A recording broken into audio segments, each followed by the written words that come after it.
Hebrews 11. Now faith is assurance of things hoped for, a conviction of things not seen. For therein the elders had witness borne to them.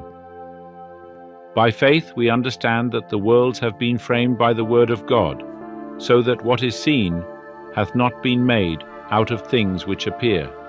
By faith Abel offered unto God a more excellent sacrifice than Cain, through which he had witness borne to him that he was righteous, God bearing witness in respect of his gifts, and through it he being dead yet speaketh.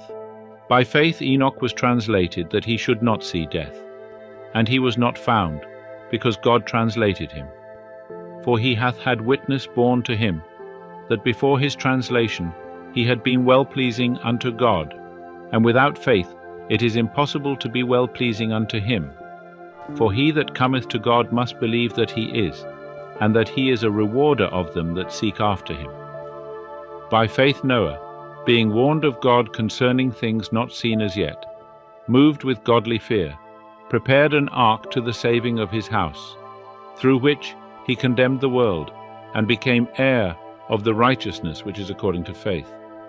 By faith Abraham, when he was called, obeyed to go out unto a place which he was to receive for an inheritance, and he went out, not knowing whither he went.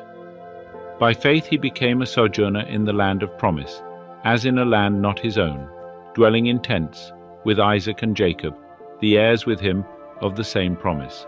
For he looked for the city which hath the foundations, whose builder and maker is God. By faith even Sarah herself received power to conceive seed when she was past age, since she counted him faithful who had promised. Wherefore also there sprang of one, and him as good as dead, so many as the stars of heaven in multitude, and as the sand which is by the seashore innumerable. These all died in faith, not having received the promises, but having seen them, and greeted them from afar, and having confessed that they were strangers and pilgrims on the earth. For they that say such things make it manifest that they are seeking after a country of their own.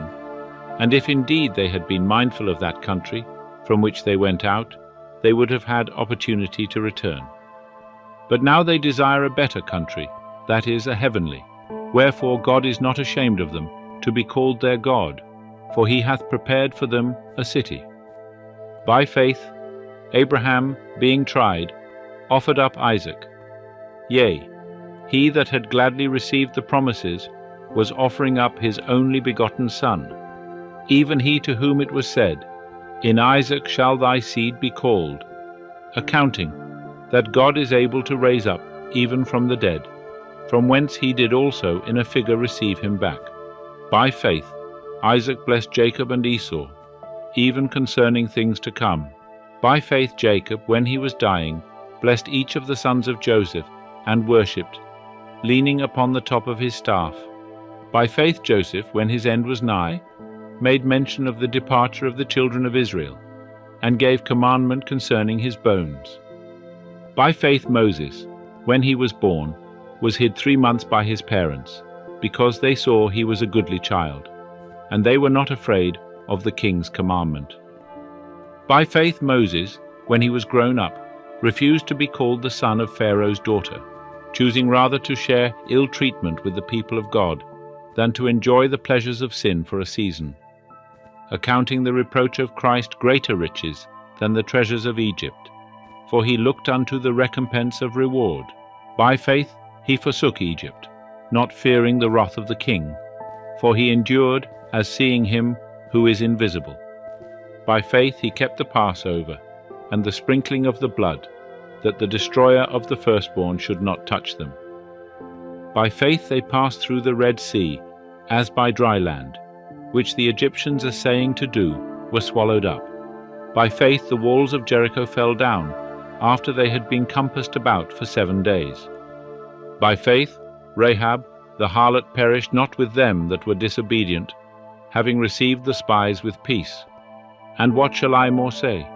For the time will fail me if I tell of Gideon, Barak, Samson, Jephthah, of David and Samuel and the prophets, who through faith subdued kingdoms, wrought righteousness, obtained promises, stopped the mouths of lions, quenched the power of fire, escaped the edge of the sword, from weakness were made strong, waxed mighty in war, turned to flight armies of aliens. Women received their dead by a resurrection, and others were tortured, not accepting their deliverance, that they might obtain a better resurrection. And others had trial of mockings and scourgings, yea, moreover of bonds and imprisonment. They were stoned, they were sawn asunder, they were tempted, they were slain with the sword. They went about in sheepskins, in goatskins, being destitute, afflicted, ill-treated, of whom the world was not worthy, wandering in deserts and mountains and caves, and the holes of the earth. And these all, having had witness borne to them through their faith, received not the promise, God having provided some better thing concerning us, that apart from us they should not be made perfect.